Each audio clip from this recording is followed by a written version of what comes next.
tige, ça part et puis sur le haut, ça part un peu en forme de cône. En dessous, il y a plein de petits. Et puis c'est jaune. Un iris, je sais pas si vous voyez un peu un iris. Vous voyez, ça ressemble un petit peu à ça. Un entonnoir, un truc. Ouais, ça a un petit peu une forme de c'est pareil. C'est très facile à reconnaître parce que c'est à peu près le seul champignon qui a cette couleur jaune-orangé magnifique et qui a un parfum extrêmement attirant. Je viens ici depuis 32 ans et girolles, je pense que je dois tourner autour de 8 tonnes, quoi, à peu près. Je me lève, ce matin par exemple, je me suis levé à 5h30, comme je ne travaille plus, je reste toute la journée dans les bois, jusqu'au soir. Donc ce qui fait à peu près 8 à 10 heures de marche. Un habitué peut se faire jusqu'à 100-150 000 francs par an. On a toujours payé les girolles en liquide. Parce qu'en fin de saison, quelquefois, ils sont pas trop chers. Et puis, comme on n'a pas un marchand à proximité, alors ça paye pour l'essence, ça c'est pas la peine. Ah oui, oui, ça rapporte. Moi, un gamin, je payais mes pleins d'essence de mobilette avec les girolles que je cueillais, que j'allais revendre et que j'allais chercher, moi, sur les propriétés des voisins, c'est ça le pire. On ramasse ces girolles. Ma femme les fait par pocheton d'environ 400-500 grammes. Puis quand on a des amis qui viennent à la maison, et ben, on leur offre des girolles qu'on a mis au congélateur. On n'en a jamais vendu. C'est comme les crus de Bordeaux, comme les crus de vin de Val-de-Loire. Hein. On a des bonnes années de girolles avec des goûts champignons très marqués, des bons fumés. Et on a des années où les champignons ne sont pas grand-chose en fin de compte. Hein. Mais il y a des grandes années. Il y a des grandes années. Eh ben, mon plus grand coin de girolles que j'ai ramassé, c'était sur une propriété que le garde était parti. Automatiquement, le garde parti, personne pour le garder. Alors là, pendant une semaine, ben oui, on a été aux girolles. C'est vrai qu'on a été aux girolles. Là, on avait bien réussi. Et c'est là que je me suis payé ma première télévision. Vers la fin du printemps, une douce chaleur et une humidité pénétrante provoquent en Sologne une secrète effervescence. La pousse des girolles est responsable de cette véritable fièvre. Évidemment, la discrétion est de mise. Aussi, les personnes et les lieux resteront anonymes. Il faut de la pluie et de la chaleur. Ah, ça pousse rapidement, en une nuit. Parole de soleil. Non, mais ça va certainement commencer avec ce temps-là, oui. Va chercher le bâton. Hein? Apporte ton bâton, on va promener. Allez. Allez, on va promener. Allez, va chercher ton bâton. À l'époque des champignons, en Sologne, ça suscite beaucoup de convoitises en fait. Donc beaucoup de gens viennent ici traîner un petit peu partout, donc il faut être un petit peu prudent parce que les gens souvent ne sont pas de très bonne humeur quand on les rencontre et qu'on leur fait remarquer que c'est une propriété privée.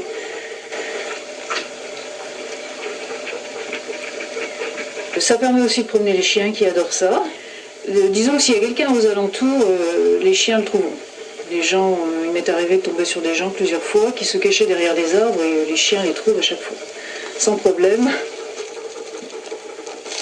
J'en mange, j'en garde un peu pour ma consommation personnelle et j'en donne beaucoup à mes amis qui apprécient énormément. C'est un cadeau tellement sympathique.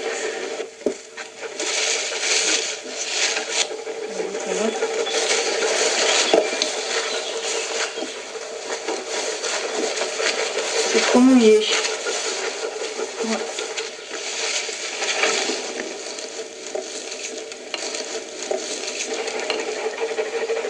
Mais effectivement, je pense que les champignons sont devenus de plus en plus à la mode. Parce que beaucoup de gens savent qu'il y a des champignons et avant c'était peut-être réservé à quelques anciens qui venaient, qui cueillaient leur cuisine. Et maintenant il y a beaucoup de gens qui font le commerce et qui viennent, qui pillent systématiquement tout ce qu'ils trouvent pour les vendre. Bien entendu, les propriétaires n'apprécient pas trop. Alors ça, c'est un coin qui n'a visiblement été visité par personne.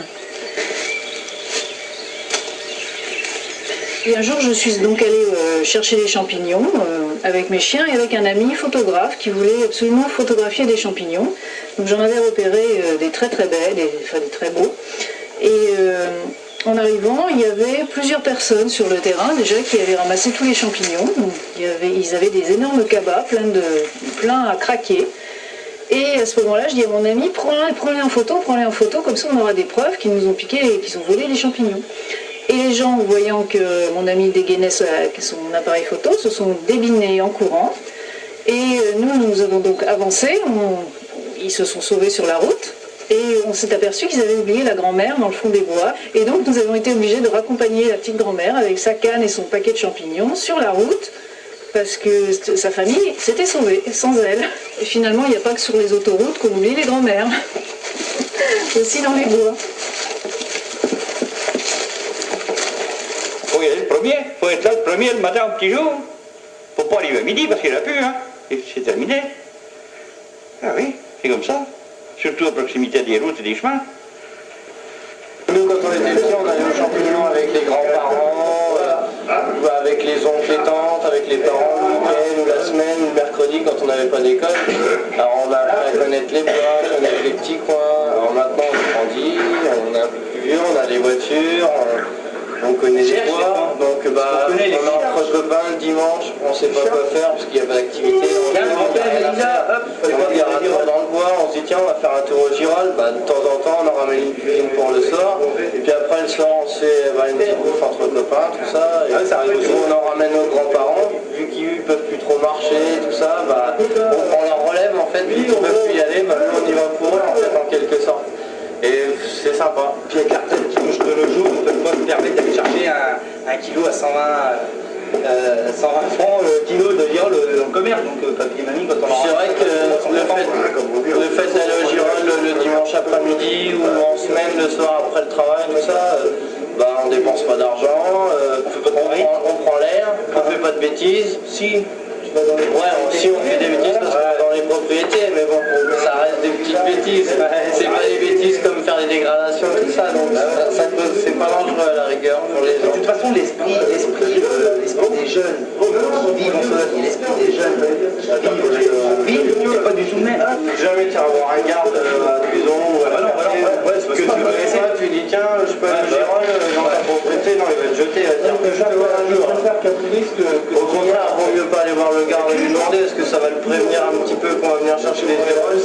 Et puis il va se méfier, il va tourner, donc là on a encore plus de risque de se faire rattraper. On arrive poliment, donc en leur disant bonjour, on leur signale qu'ils sont sur une propriété privée. Après on leur demande de sortir. Bon, c'est pas toujours facile, mais jusque-là il n'y a jamais trop de soucis. Et bon, si c'est la première fois, on laisse la champignon aux personnes concernées. Sinon, soit on leur demande de poser les champignons, ce qui là pose des problèmes assez souvent. Et puis quand ils veulent pas poser les champignons, soit on dresse un procès verbal, soit les gardes nationaux viennent, ou la gendarmerie, suivant les cas. C'est pas facile, mais bon, on a eu des gens qu'on a pris jusqu'à 4-5 fois au même endroit, avec qui il n'y avait pas moyen d'avoir une entente.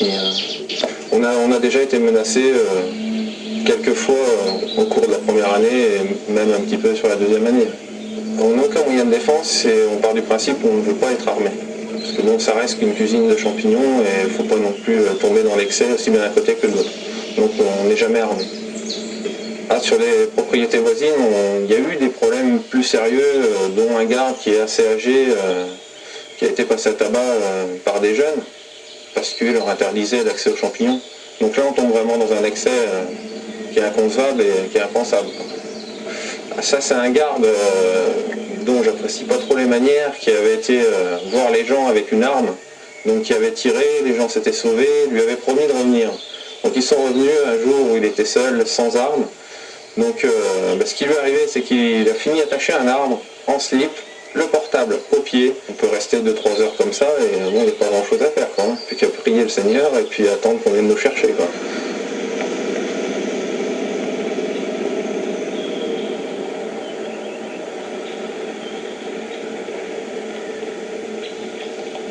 Quand on a mal au dos, on se met à genoux, faites évidemment.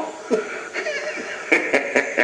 vous est arrivé, on dit ramasser des girolles à la peau. Ah, ça c'est, oui, c'est des histoires, ça.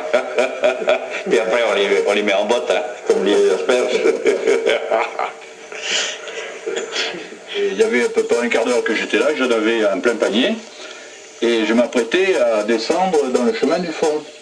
Et à ce moment-là, arrive une voiture par ici, avec 2 mecs dedans, qui étaient 2 gardes. Le garde de la propriété d'en haut, et le garde de cette propriété.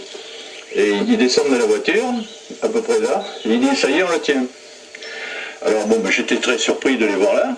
Alors je me suis mis derrière un arbre en biais, et le vieux garde, qui n'avait pas changé ses lunettes depuis longtemps, fonce vers moi, et il était à peu près à 3 mètres, et je ne sais pas ce qu'il lui a pris, il s'est retourné vers la voiture, et il a dit « Décidément, on ne l'aura pas aujourd'hui ».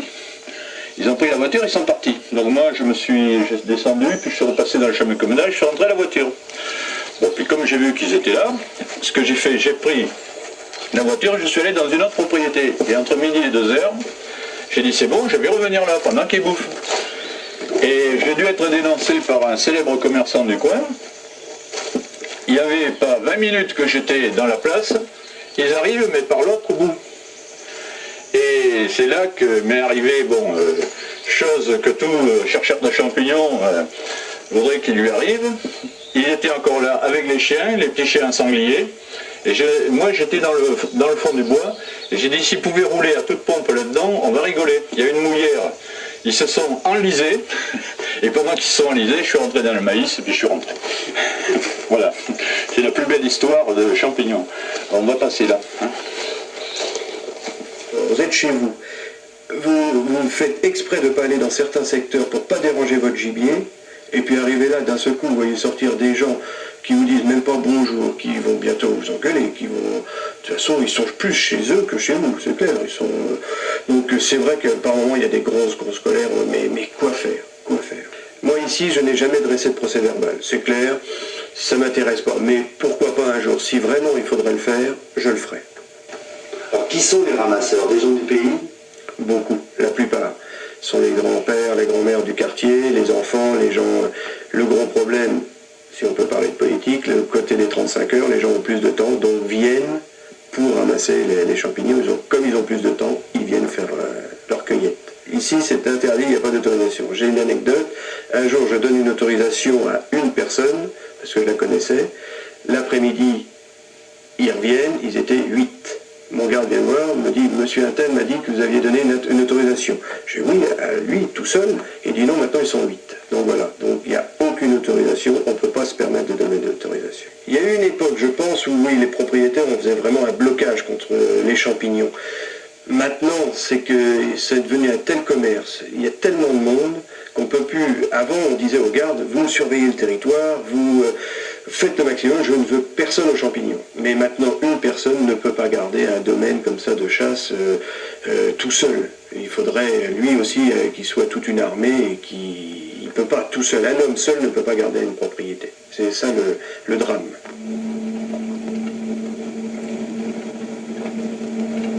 Il y a eu des anecdotes, hein, j'en connais quelques-unes, même jusqu'à des chiens qui aboyaient quand la voiture passait à l'entrée de la forêt, donc le chien qui s'est fait empoisonner. Moi j'ai eu, c'est vrai, quelques problèmes avec des personnes. Bon, on n'a eu aucune preuve, mais ici il y a eu déjà 2-3 hectares qui ont brûlé au moment des champignons. Après avoir revu et reconnu des gens sur le territoire. Et après avoir eu des problèmes, j'avais pris des gens avec le garde et on leur avait pris des champignons, justement. Est-ce que vous arrivez à décourager les gens? Quelques-uns. Pas les vrais de vrais. Pas ceux qui ont l'habitude et que ça fait 20 ans qu'on vient, on viendra encore 20 ans. Mais certaines personnes, c'est assez facile de leur faire peur ou de leur faire croire certaines choses. Oui, mais il y a le vol quand même dans le moment où il y a l'infraction de rentrer dans la propriété. Il y a marqué propriété privée, ça porte son nom. On n'a pas à rentrer. Moi j'ai la chance, mon jardin c'est cette propriété. Moi justement je ne vais pas cueillir la carotte du jardin du potager de Pierre-Paul, la salade ou n'importe. Un jour ça m'est arrivé de dire à la personne, et je connais une personne qui l'a fait, de prendre quelqu'un aux champignons, de lui dire tu me regardes bien, j'irai te voir un jour. Et un matin de bonne heure, il a été dans le jardin de la personne et il a cueilli toutes les salades, toutes les carottes, les tomates qu'il y avait. Le gars est sorti en fureur. Oui, qui êtes-vous? Qu'est-ce que vous faites là? Et il lui a dit carrément, vous ne me reconnaissez pas? La semaine dernière, vous étiez où? Vous avez cueilli mes girolles, vous étiez chez moi, vous m'avez dit qu'une propriété, il n'y avait pas de limite, on avait le droit d'aller partout. Et ben voilà, moi je vais chez vous, vous avez des beaux légumes, je viens vous les prendre. Vous avez pris mes girolles? Moi je prends vos légumes. Alors là ça s'était fini dur. Mais à la limite, c'est le même principe.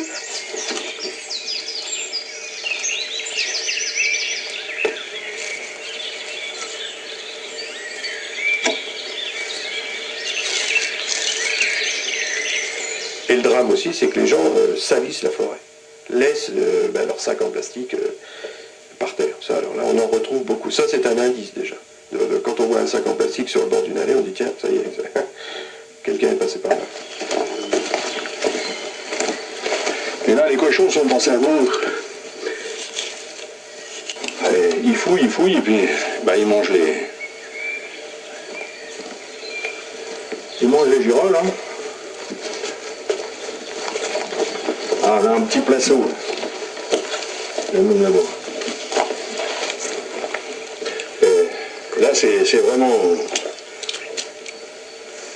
C'est vraiment typique, là, avec le... Dans la coulée, les déjections se font et les champignons poussent.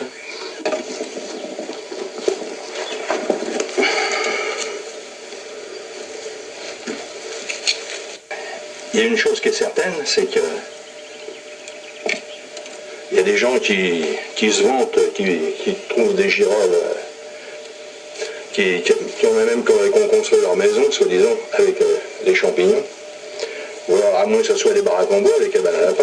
Et mon patron, depuis qu'on est là sur la propriété, on n'a jamais mangé autant. Mais mes prédécesseurs, il a jamais connu le goût du champignon bien avant.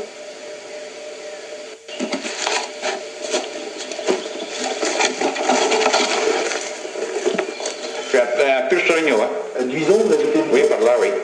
Vous connaissez alors? Oh, oui, puis bien d'autres, oui, les gens qui font... C'est des spécialistes, ça. Des professionnels qu'on appelle. Voilà. C'est leur travail, ils vont aux champignons, puis voilà. Faut raconter, c'est bien joli, c'est ce qu'on n'a pas vécu, hein, c'est difficile. Hein. Soit on raconte des histoires, là. Ça peut être faux aussi. Hein. Vous savez qu'on dit des Soloniaux que ce sont les Normands du centre. Ah oui? Tout de même oui, tout de même non. Oui. Donc vous n'en direz pas plus? Non. Un bon ramasseur, c'est un peu un braconnier. Un bon ramasseur, c'est un peu un braconnier, comme je vous dis. Il n'y a pas de problème. C'est un art quand même. Il faut savoir ce que c'est que de ramasser des girolles. C'est pénible. Il y en a qui disent qu'il faut les couper. Mais on peut les arracher quand même, parce que quand on les arrache, on voit qu'il y a quand même encore le mycélium qui reste. Hein. Il y a quand même encore du SMI au pied. J'en ai fait l'expérience. Ben oui, 50 ans, cueillette, j'ai fait l'expérience un peu de tout. Hein.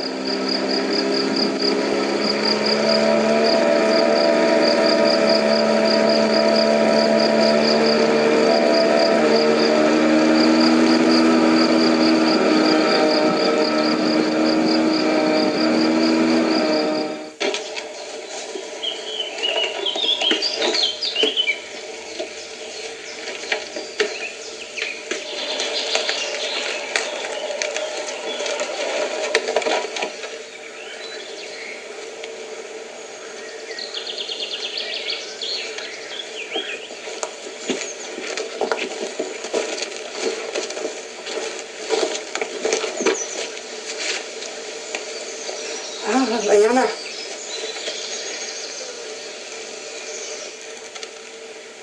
Vous voyez ces girolles, c'est toute ma joie de vivre. Ça m'a aidé, ça m'a permis de finir mes fins de mois, ça m'a aidé à tout, même au repas d'anniversaire, à Noël, au jour de l'an, et en beaucoup.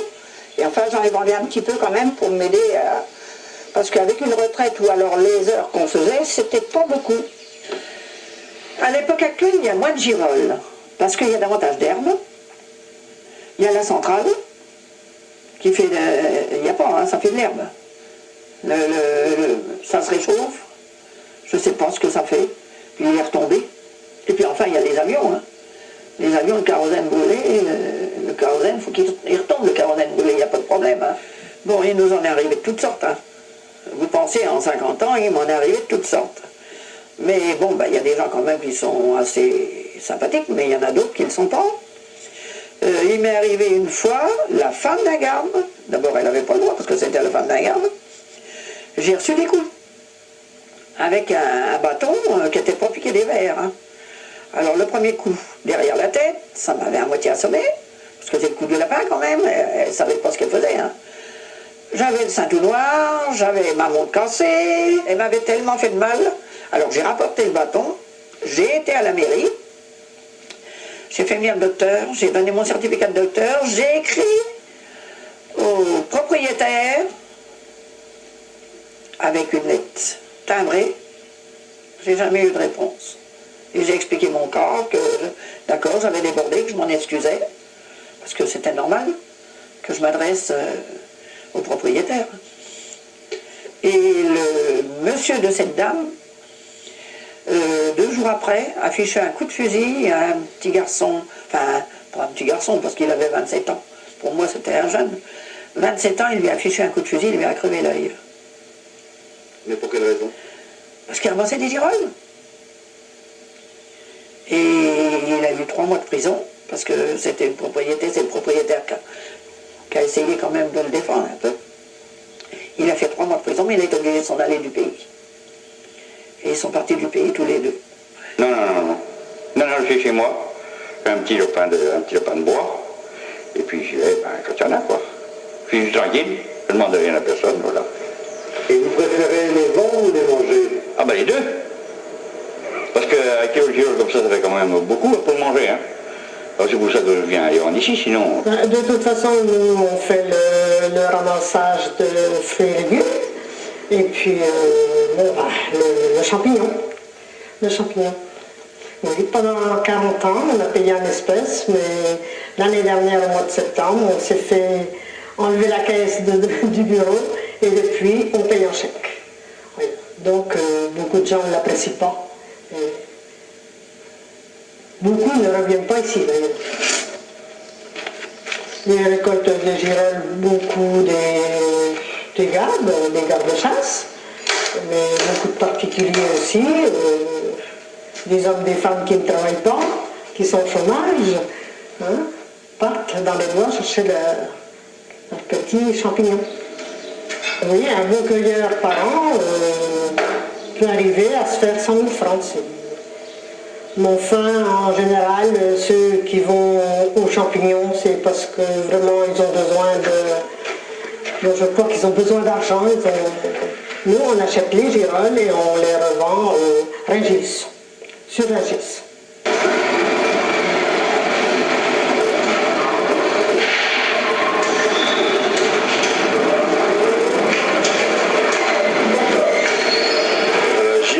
Surtout la girole de Sologne, qui est réputée parce que, par son goût, pour son goût et par sa petite taille, pour les restaurateurs qui l'affectionnent beaucoup. Et puis il y a aussi les détaillants, bien sûr, parce que c'est une des plus parfumées. Non, mais nos clients, et surtout nos clients habitués, nos clients, et même des étrangers, des Hollandais qui viennent spécialement au moment de la girole, au moment du poisson noir. Bon, c'est vrai qu'ils attendent le poisson noir, ils attendent le gibier, ils attendent le cèpe, ils attendent la girole, forcément, au mois de juin. Hein. On nous téléphone, on nous dit est-ce que les champignons sont arrivés, voilà. Les girolles, on fait intervenir des ramasseurs, c'est-à-dire des gens de Noirjeux, des gens de la région, des habitués depuis 25 ans, qui viennent nous ramasser des girolles au moment de la saison, juste comme ce matin, comme ces girolles-là, et qui nous amènent juste à midi pour pouvoir servir le client. C'est le top fraîcheur obligatoirement, c'est des gens spécialisés, des gens qui sont habitués, des gens qui ont interdit de ratisser, de ramasser en gros, enfin, de vraiment scrupuler de la nature, ça c'est important pour nous. On les oblige d'ailleurs à faire très attention, et puis ça effectivement c'est la fraîcheur unique. Donc, nous c'est important, le ramasseur, le cueilleur, il ne peut pas rentrer chez lui, les laisser au frigo, les ramener dans le matin, on les verra tout de suite, elles sont un peu flétries, elles sont mouillées, bon, donc forcément, le ramasseur il ramène, il sort de la forêt, il vient ici avec ses bottes en fin de compte. Hein. Donc ça c'est, voilà.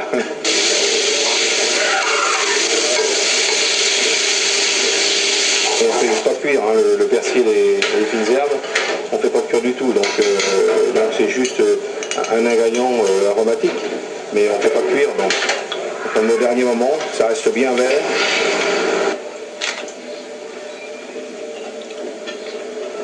Bon ben voilà messieurs, c'est tout, hein. Je vais pouvoir disposer maintenant.